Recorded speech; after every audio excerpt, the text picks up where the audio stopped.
Winter season आते ही throat irritation, cold, कफ और seasonal flu का प्रॉब्लम काफ़ी कॉमन हो जाता है। इसलिए विंटर्स में हमें सूप काफ़ी अच्छे लगते हैं और हम काफ़ी अट्रैक्ट होते हैं उसकी तरफ। क्योंकि सूप सिर्फ बॉडी को वार्म नहीं करता बल्कि हीलिंग में भी हेल्प करता है। ये सूप मैंने बनाया है फ्रेश गार्लिक और कोरिएंडर के साथ।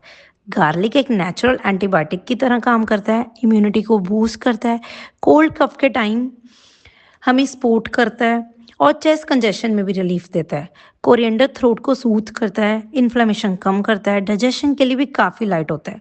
अगर आपको sore throat, running nose, body एक या फ्लू जैसे कोई भी सिम्टम लग रहे हो या आपको थोड़ा सा फीवर फील हो रहा हो, तो रात को एक बाउल ये गर्म सूप बनाएं। ये आपकी बॉडी को काफ़ी कंफर्ट जोन में लेके आएगा। विंटर केयर का मतलब हर बार मेडिसिन लेना नहीं होता। कभी कभी सिंपल घर का खाना ही बेस्ट थेरेपी होता है। Stay warm, try this soup.